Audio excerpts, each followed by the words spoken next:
Right, James Charles has uploaded, hasn't he? I've been waiting for this since it all started. Like, we all know what's been going on with him. He's been losing subs because of the whole Tatty video. But he uploaded a follow-on video from his apology. He uploaded this video called No More Lies. And he just basically explains everything, his side of the story, and goes in detail of what actually happened. And some of this stuff just hasn't been said before, so yeah, buckle up. This is going to be like the longest video on my channel for sure. But yeah, let's get into it. 1 week ago, I uploaded a video to my YouTube channel titled Tati. This video was a direct response to the video that Tati Westbrook uploaded to her channel titled By Sister.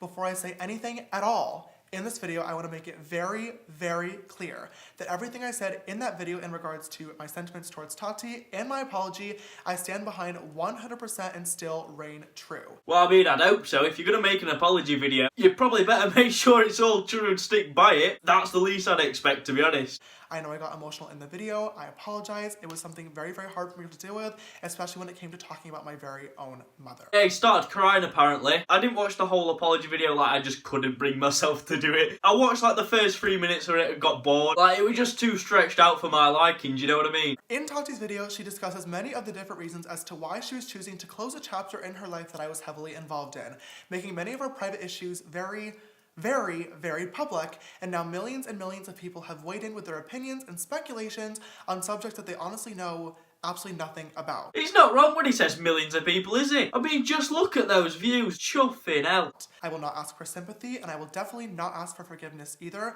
but I will ask that you watch this entire thing all the way through before forming any further opinions or talking about this story more. So you're telling me I've got to watch 40 minutes worth of footy until I can say something? Bollocks to that. How much free time do you think I've got? Actually quite a lot, to be honest. I'm literally spending my whole day on this video. Like, I stayed up until 1 o'clock planning out this video. Yeah, I've got a lot of free time. I take it all back, to be honest. Hello, Future James here, popping in quickly. I know doing an insert in a video like this is not professional, trust me, but I filmed this several times now, and as time keeps going on, more and more things keep coming out into the public, and more people are speaking on the situation, and it is very important to me that this video has all the information, all the facts, all the receipts, and is current and present, because I will not be addressing it again after this matter. It's a shame, to be honest. It could have got me more views. I've already made like 2 videos on this, and this is the 3rd one. Yeah, I just need them, do you know what I mean? I probably need to stop, to be honest.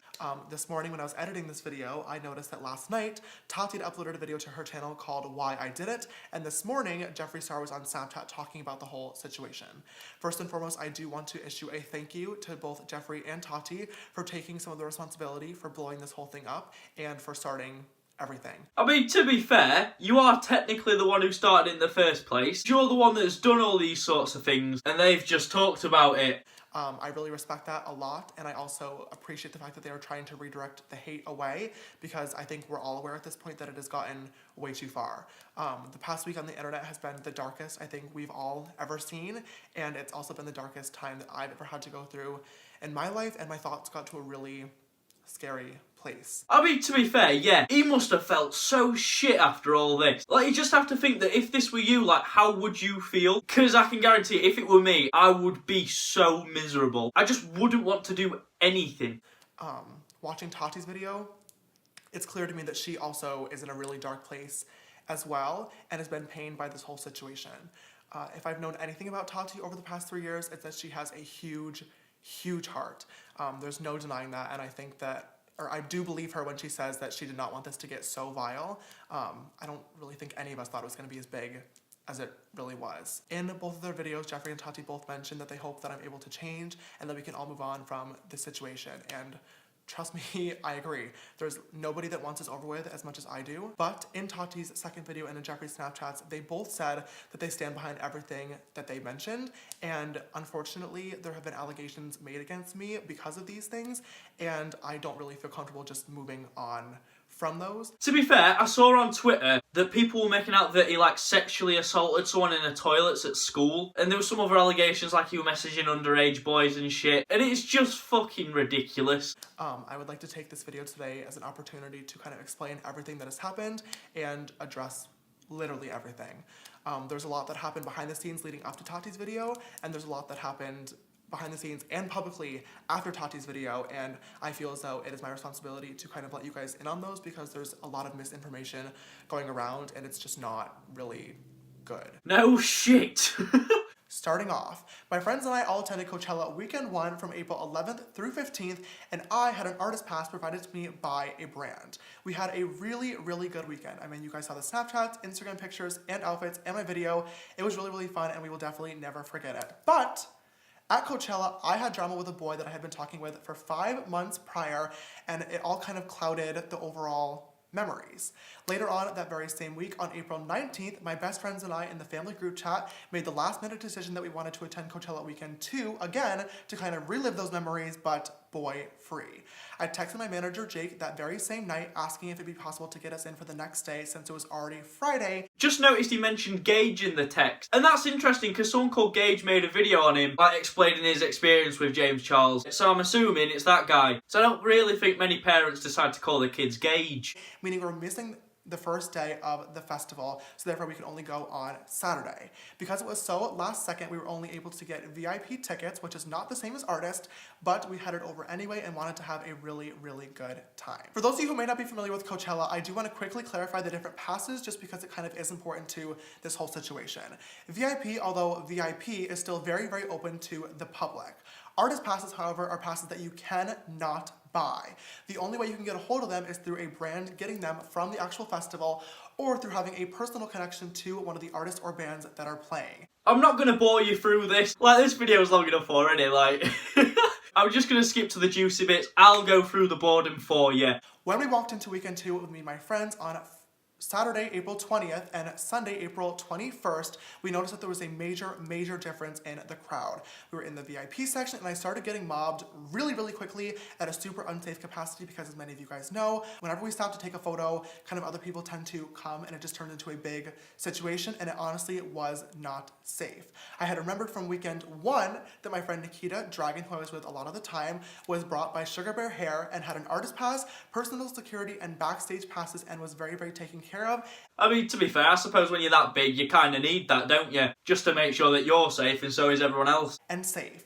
When I felt unsafe in the situation, I panicked and I texted Nikita and asked her if she had a connection to the Sugar Bear Hair team that could potentially help me out. Nikita replied right away and she gave the Sugar Bear Hair team my personal phone number, to which they reached out to me and offered to come rescue me with a pass and backstage access and security to make sure that I was okay and was able to enjoy the festival along with my friends. You went to Coachella, somehow had a security issue, and magically Sugar Bear Hair is there with a contract in hand to save the day for you and all of your friends.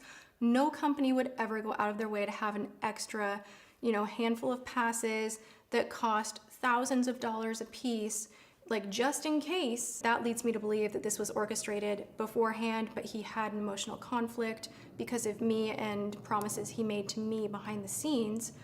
So he had to come up with a very clever story and didn't tell me right when he got back, but after the little bit was posted on their launch day. Well, I mean, he just showed us proof. Oh shit, my brain is malfunctioning. Despite what Tati said in her video, this whole situation was definitely not a big scheme that was orchestrated beforehand. It really did happen on the spot. The Sugar Bear Hair team texted me the proposal right away. No money was involved, and with no time to negotiate, in a panic, I signed, and that was that on that. James Charles, he had 9 days after Coachella to talk to me. On Monday, April 22nd, which was one day after Coachella, I was due to post my stories based on my contract. And up until that moment, I honestly had not thought about the fact that Tati was a Sugar Bear Hair competitor. And in that moment, I thought that as a friend, she deserved a courtesy text to let her know the context of the sponsorship and everything that was going on. To not even get a phone call, to not even get a text a few days prior, but right after that sponsored post went up, to have a text like, "Hey mom, love you, I'm stressed. Just so you know, XYZ, I just did this post, but it's no big." Before posting my stories, I actually did text Tati first out of respect for her, giving her heads up about the sponsorship, but she was immediately upset. Wait, no, I don't like this. It's all coming out now, isn't it? For fuck's sake. I tried my best to kind of explain the entire situation and also give her a direct apology as well, but at this point I had signed the contract and I absolutely had to post it. There was no getting out of it. I then headed to the airport and took off on a flight to San Francisco. And by the time that I had landed 1 hour later, Tati had uploaded all of her Instagram stories of her crying, talking about the friends in the community that haven't really supported her, how she was alone, and how she felt very, very hurt and betrayed.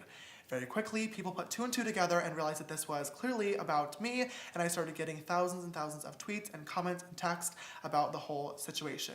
Throughout the next several hours, I made countless attempts to text both Tati and her husband James, and many phone calls as well, trying to reach them, all of which they did not respond to. And later on that night, while sitting in my hotel in San Francisco, because I could not reach Tati, I issued a public apology directly on my Instagram because I really wanted to make sure she saw that I was sorry, and I wanted to end the situation by taking full responsibility for my action. But then she was like, nah mate, fuck it. Bye sister. Over the next several days, I made countless attempts to contact both Tati and her husband James on all their different phone numbers. I texted and called Tati's business number, her family number, and also James's personal phone number as well. After a full entire week of trying to reach out and handle things in private with Tati and her husband James and getting no response, I figured at this time it'd be best to just respect their space, give them their privacy, and that whenever Tati was ready, she would reach back out to me to handle things in private and hopefully move on with our friendship. That is everything in regards to the Instagram stories. Now that we've talked about that, I want to discuss a few of the things in Tati's video that were misleading and false. The reason that James always said that he couldn't promote Halo on his channel and really do like, you know, heavy endorsement was because he has a teenage audience and it would just be inappropriate. Now, this time was just confusing to me, mostly because this conversation never actually happened. If you guys know my channel, you would know that I don't really do dedicated product reviews ever, which is what Tati is known for. But even though that is the case, I've still multiple times talked about her products on all my social media networks. I have to word the, okay, I forgot to say too. Hello. I'm going to a really important event later on tonight. My best friend. We are going to a very important event. Yes, this is true. And this is a very important launch to me because it is my best friend Tati. She's launching something new on Halo Beauty. Super proud of her. By the time this video is out, it'll already be up. So go check it out. Promo for Tati. Love you the most. Who doesn't need a little beauty boost every now and then? Two of the following statements are real claims made by the original Halo Beauty Booster supplement. Oh! Which are the real ones? Can I just say I love you guys for putting a Halo question in there. We originally I love you for that. I just received my package from Halo Beauty. This is Tati's brand new brand. I did not tell Tati that I was buying these, but I did pay for these myself because I just wanted to support her, and I'm so happy. I know she's getting a lot of backlash on this, which is making me so mad because I know she's worked so hard on these for the past several years now. Congratulations, Tati. I love you literally so much, and I'm very, very proud of you and all your hard work. So he gave her free promotion. She didn't even have to pay him to do that. But then she got annoyed that he wouldn't take her money. I mean, to be honest, Tati, just take the free promotion. Do you know what I mean? Don't have to fork out a few grand then, do you? It saves your bank account. I mean, to be fair, I'd imagine she's got quite a lot in the bank, so it might not have mattered that much. I do want to keep this video strictly based on facts and receipts, but one of the most hurtful things Tati did in her video was bring up my mom and question her parenting. No tears this time. My mom is the strongest woman I have ever met. She is kind, she is creative, and she is caring. She is a cancer survivor, and she balances a marriage, a full-time job, and raising two boys with absolutely crazy lives. She's taught me so much in the past, and when I've made a mistake, she has never turned to public humiliation as a form of punishment. To be honest, I didn't see this in Tati's video because I didn't watch it all. It was 40 minutes long and like CBA in it, so. But this is something that I absolutely hate. When you're in an argument with someone and they decide to bring in loved ones, you should never get personal in an argument and bring their family members in, or just loved ones in general, like even friends, especially when they've got nothing to do with it. And this is the sort of thing that happens to me, and it's happened a lot more since I started going out with Chloe, because when someone gets upset about a video I made on them, or a video I made about someone that they're a fan of, on occasion they've aimed their hatred of me at my girlfriend, and they say shit about her, and like, I can understand why James upset about this. I haven't really said anything about this before. Like, I'd say that's the one kind of hate comment that actually gets to me. Like, you can say what you want about me, but when you say something about someone that I love, that's too far. Like, obviously I love Chloe to bits, and it's just shit that people say shit about her to like affect me. Like, they decide to bring her into the equation when it's not necessary. That Tati was wrong to say shit about the way that he's been brought up by his parents, because I'm assuming she doesn't know the full story about her situation. But yeah, rant over. All that being said, I love my mom, and I think she's doing a damn good job, if I do say so myself. The last phone conversation that James Charles and I had, he said some things telling me about a situation that happened in Seattle at my birthday, and it literally made me want to vomit. Oh my God, you tried to trick a straight man into thinking he's gay yet again, and somehow you're the victim. You know, it's really disgusting to manipulate someone's sexuality, especially when they are still, emerging into adulthood and don't quite have everything figured out. You are using your fame, your power, your money to play with people's emotions, and you're doing that to have them behave sexually in your favor, even if they're straight. And you know what? That's not okay. And how dare you laugh about it and make meme after meme and retweet and this and that and I love straight boys, and make it a joke. Because this behavior is not normal, it's not okay. Cracking someone's sexuality is not an escape room. First of all, I am a 19-year-old virgin. Yeah, plowed you, has he? I talk about boys quite a lot on my social media networks. Clearly at this point, it is not acceptable anymore. We're talking about that in a little bit, I promise you. But just thought I would bring it up, put it out into the universe. I don't really get a lot of action. We have probably guessed this at this point. So that being said, I have never and would never and will never use my fame, money, or power to manipulate or get any sexual actions from a guy. That is disgusting. It is not me. And the fact that Tati brought this up blows my mind because she knows the real story. The story that we're talking about here is a situation that happened when I was in Seattle for Tati's surprise party with a boy named Sam. Now, I'm going to tell you the full story since everybody seems to be leaving out literally every single detail. In Tati's video, she mentioned that she was disgusted and had to apologize to her family for me apparently saying things that I wanted to do to a waiter and then justifying those actions by saying I am a celebrity. We made a video about this Sam bloke the other day because he made a video talking about his experience with James Charles. If you want to go and watch that, I'll leave a link to it in the description. Okay, this literally did not happen. What did happen is that me, Jeffree, Nate, and my best friend Drew all flew to Seattle to surprise Tati for her birthday on February 14th. That night, we went out to dinner with Tati and James and her whole family, and we're in a restaurant. There was a cute boy across the restaurant that I kept making eye contact with and that I was interested in. And the conversation of dating for me and Jeffree both came up at the dinner table, and we were talking about it for a very, very short period of time. The conversation never got inappropriate. Period. The boy that was involved with the story is named Sam. Now, when I originally wanted to do this video addressing everything, I did plan on crossing his name and keeping him completely private, but he has since come out and made a video of his own talking about the situation, just like Tati leaving out many, many details. But in his video and in the screenshots that I have, Sam mentioned that he was perfectly fine and found the flirting that I was doing flattering. So I'm not really sure why this got turned into something much bigger. I do remember that actually, because I watched the whole video that Sam made and those screenshots were in there. But it simply was not. And he was looking at me. Later on that night, he started talking to the other employees about me, asking me if I had a Valentine. This was on Valentine's Day, where he especially thought that I was very attractive and he wanted to get my phone number and all that.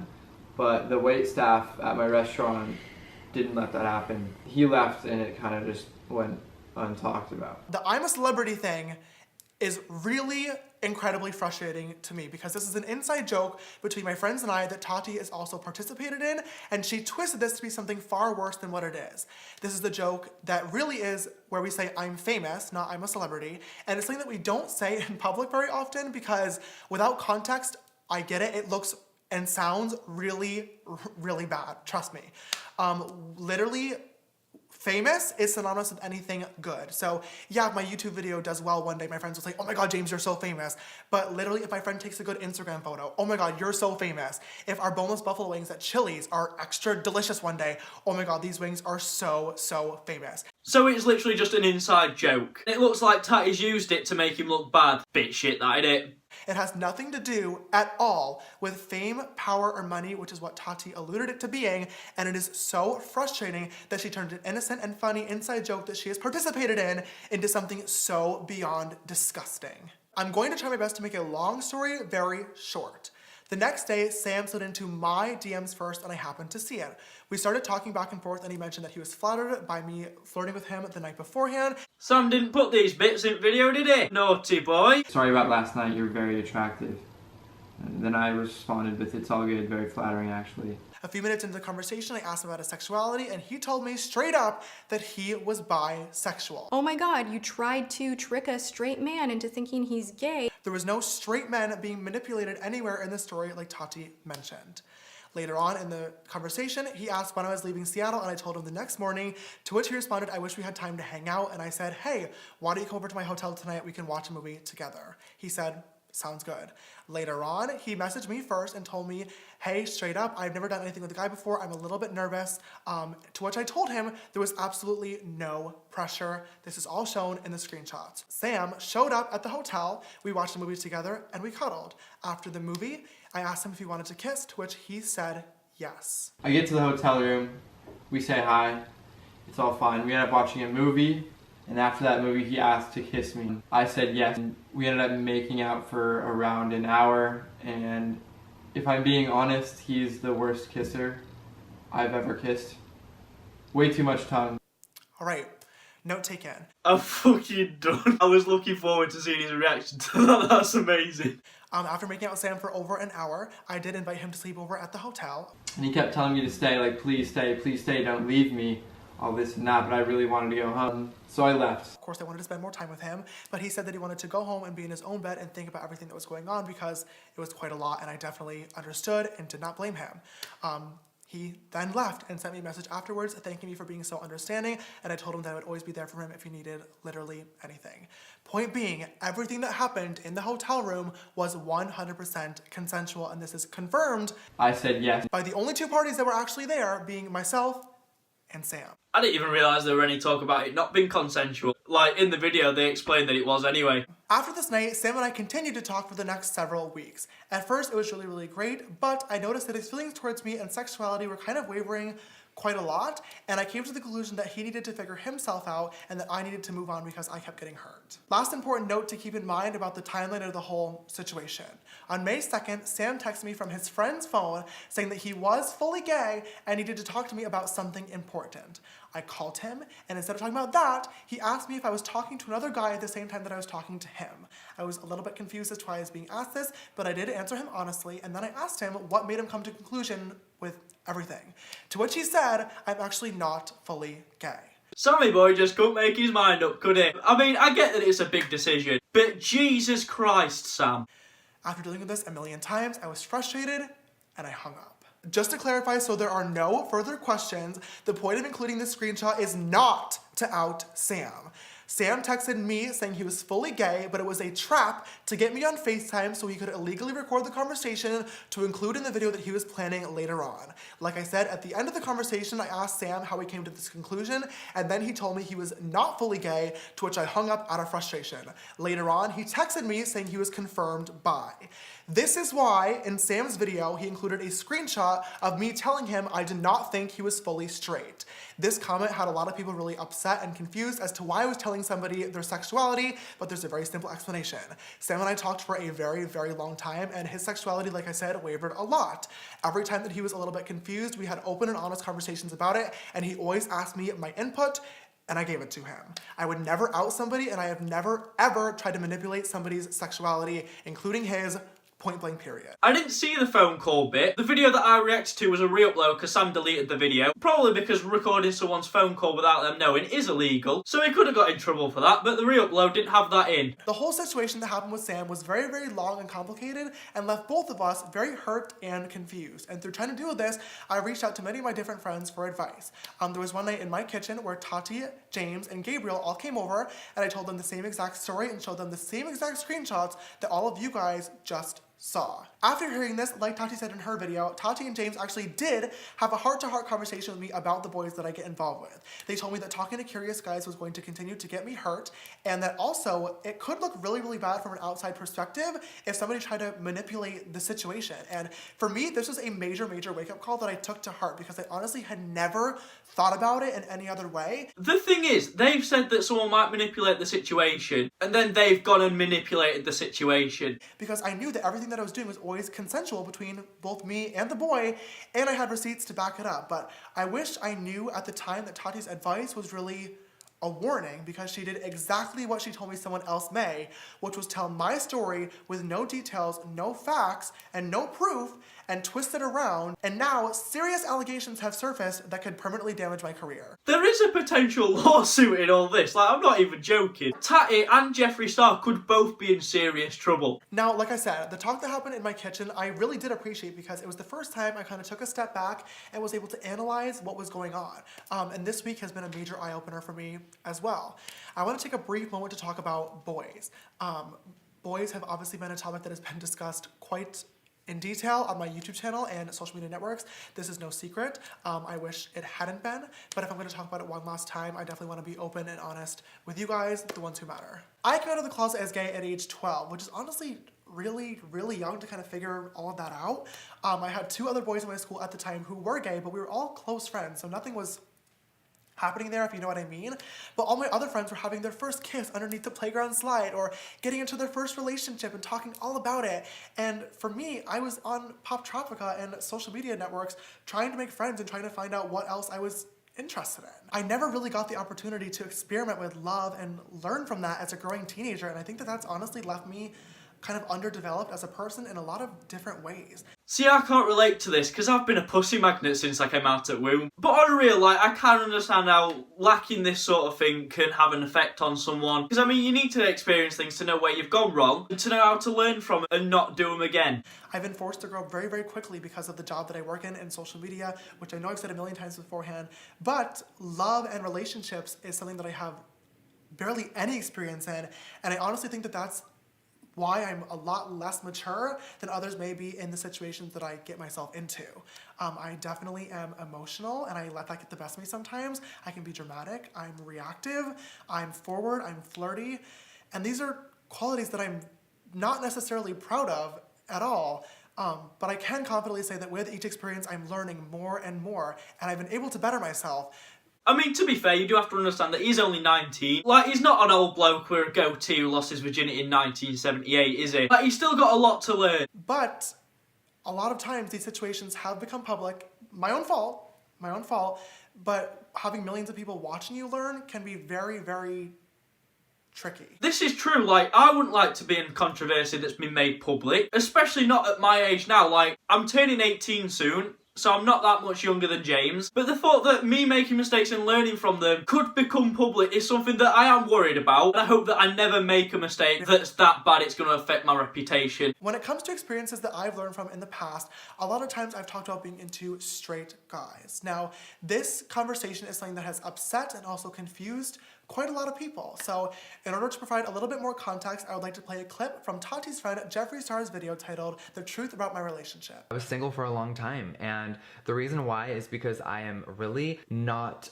attracted to anyone but what we call in this world as a straight male or a normal dude. And what I mean by that is, like, you know, I am really into straight guys, and I know that is going to not be surprising to a lot of you. So, you know, from just traveling everywhere and meeting dudes all the time and being around that world for so long, I really kind of fell into a trap of always being someone that was kept like the secret. And when you are someone like me who is, you know, I get asked all the time, even every day on my channel, you guys, I get comments, are you a guy? Are you a girl? Are you transgender? Are you trying to transition? What are you? Being someone that is like me, that is a guy that looks like a woman, right? I keep doing this because so many people are not into labels these days, and I love that. I'm all about that. You do you, call yourself whatever you want, whatever you believe in. I think that is the beauty and the freedom of, you know, living, is we can be whoever we want to be. I've always been into straight men. I pointed this out in the last video I made about this whole situation, where I basically just called Jeffree Star out for being a hypocrite. I mean, that still stands, like, yes, you are a hypocrite, Jeffree. And I pointed out in the video that his boyfriend was straight before he met Jeffree.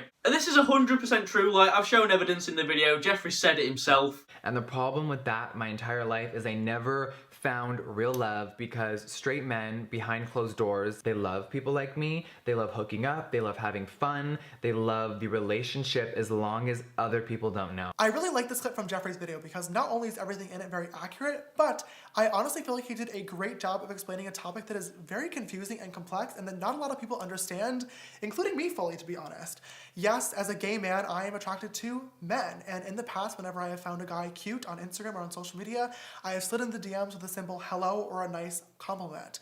If anybody ever made it clear that they were not interested or were not gay and didn't want to talk, I always apologized for the unwanted attention, and the conversation was put to a halt immediately. I do take full responsibility for sending these messages, and this situation has definitely taught me that sending messages that are so forward and direct like this are unacceptable, and I no longer will do that moving forward. We'll see if he actually does this, but I think that he will end up trying to change this because he's seen what a mess it's got him in, and obviously he won't want to have to go through anything like this ever again. A few different guys that I've talked to in the past have since came forward with their stories or posted screenshots of conversations that I had with them saying that I made them feel uncomfortable, and reading some of them, I honestly felt really, really bad.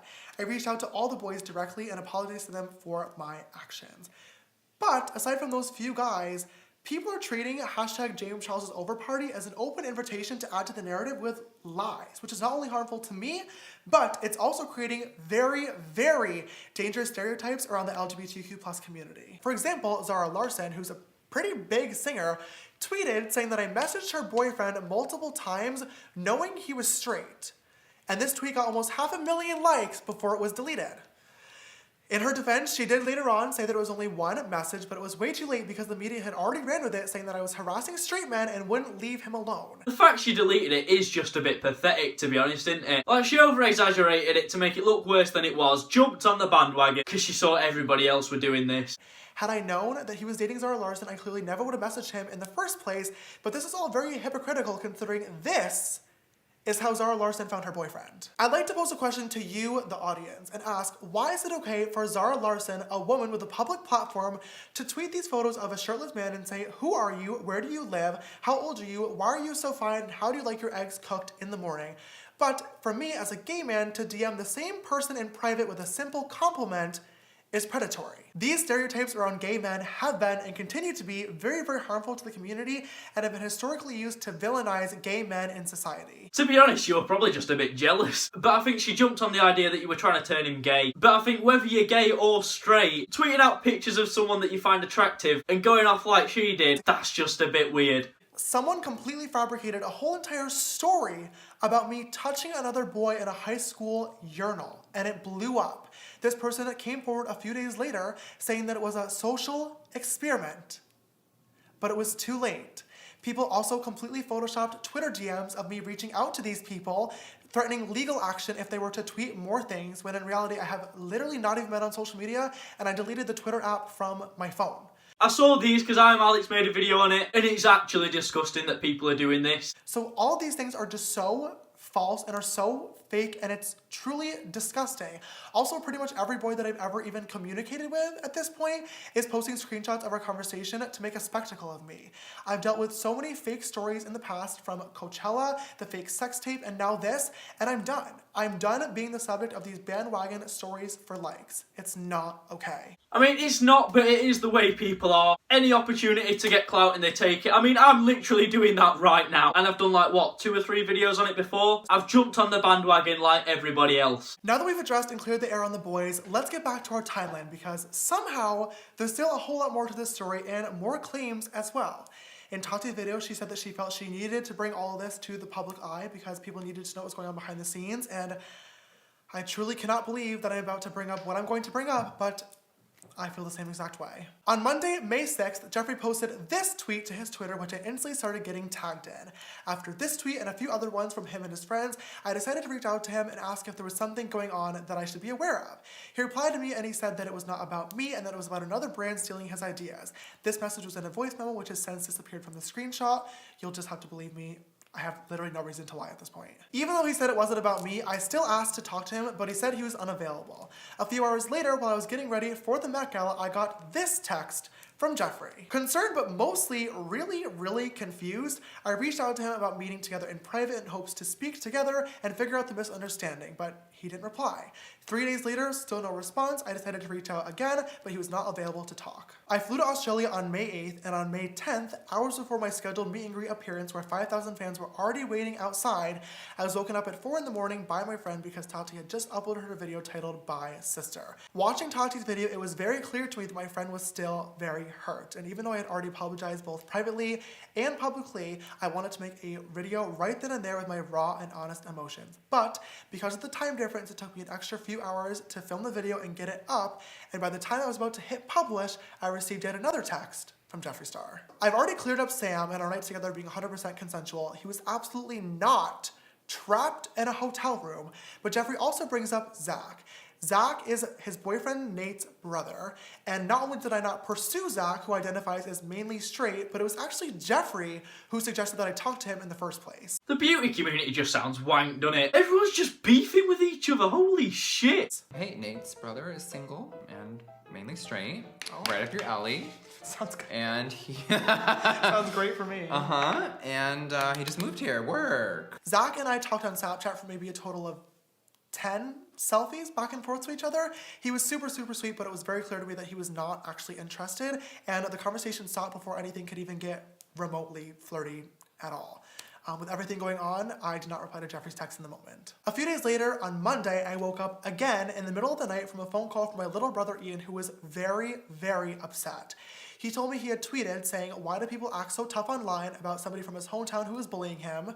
And Jeffree Star, of all people, had quote tweeted Ian's tweet saying, "Why is your brother a predator? Why did you really move back to New York City? Exactly, shut the fuck up."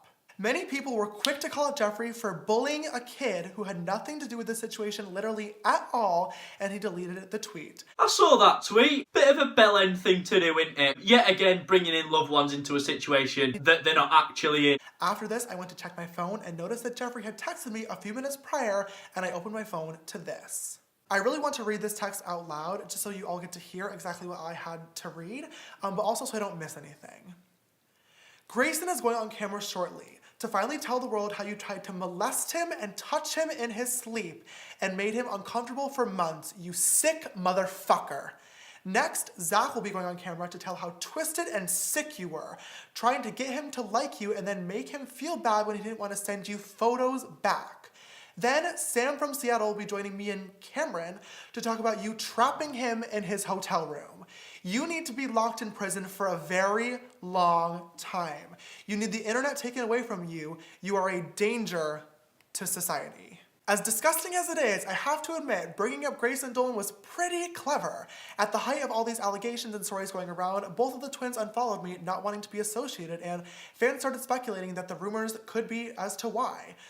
Too bad that aside from our pre-planned collaborative jokes that happened in the Sister Squad videos, me and Grayson flirting, nothing ever happened between us. And when all this went down, I knew Jeffree was lying because the twins were two of the first people to call me and make sure that I was okay. See, I don't understand this because I don't understand why Jeffree would say this. If Grayson was one of the first people to reach out, then surely he didn't do anything. I already mentioned Zach, and I still have no idea who the Cameron Jeffree is referring to in this message is, but he also brought up Sam last, who we also already talked about.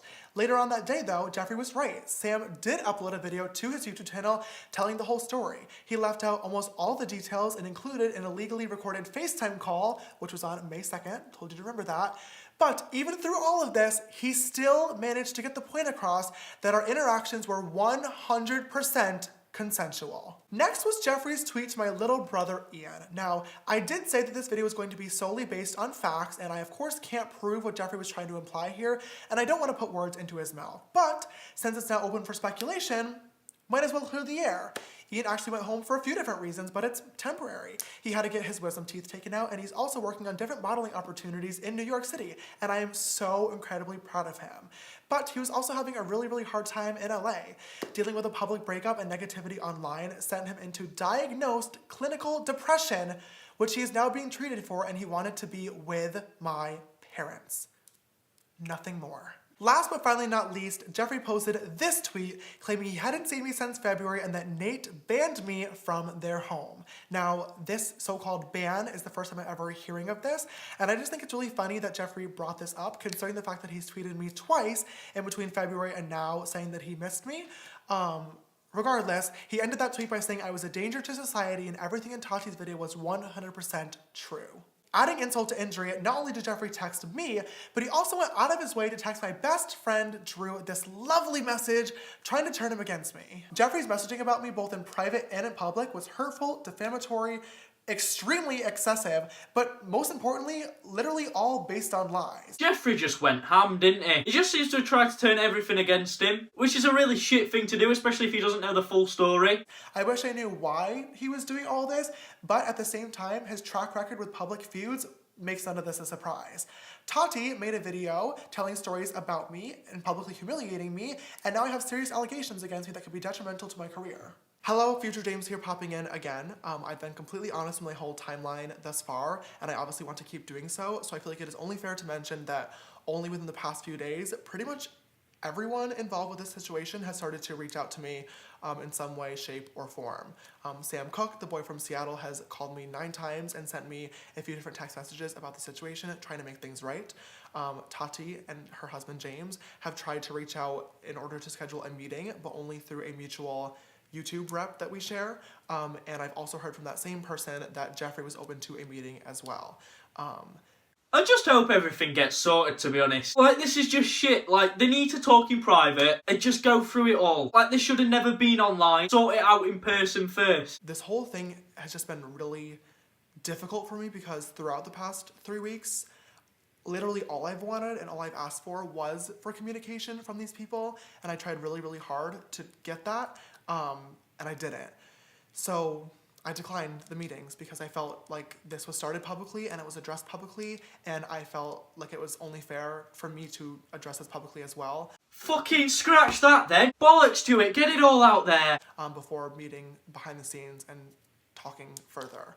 That sucks to say because I still have love for these people, and I hope that one day we all can sit down together in a meeting for closure and also to discuss how in the future, if problems do come up, we can talk in private with only us involved. But right now I just need time and space to kind of get my head back to where it needs to be and get my mental health back together before I kind of rekindle those friendships. Yeah, this should have never been made public. Privacy. Keep it. If you're gonna make something public, make sure you know the full fucking story. Because everything that happened still really hurt, and I like wouldn't wish what I went through upon even my worst enemy, no matter how angry I was. I've always tried to use my platform to spread positivity, but I feel like at this point it's my responsibility to be honest with you guys and tell you that the last few weeks of my life has literally been the most painful time that I've ever had to deal with, and my head and brain for a hot minute went to a place so dark that I didn't think that I was going to come back from. And I can't believe I just admitted that on camera.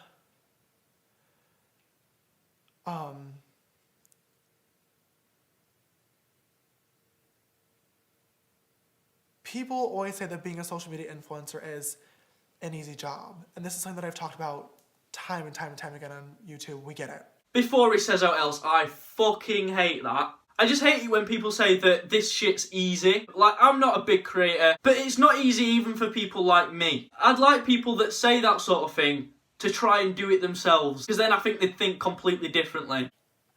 But I don't think any human being ever is prepared mentally or physically to deal with the pain and anxiety of what it feels like to have millions and millions of people attacking you at one time.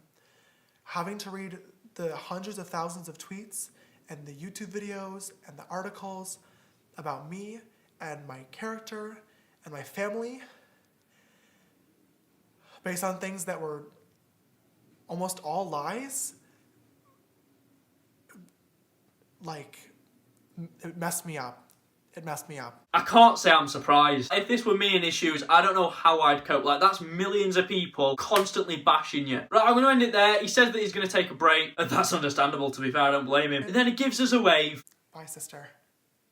Yeah, anyway, I hope you enjoyed this video. If you've managed to last the whole way through, you're a god. Leave a like, subscribe, and leave a comment, because why not? Merch is linked in the description, as well as my Instagram and my Twitter. If you got any video suggestions, leave them in the comments, and I'll see you guys later.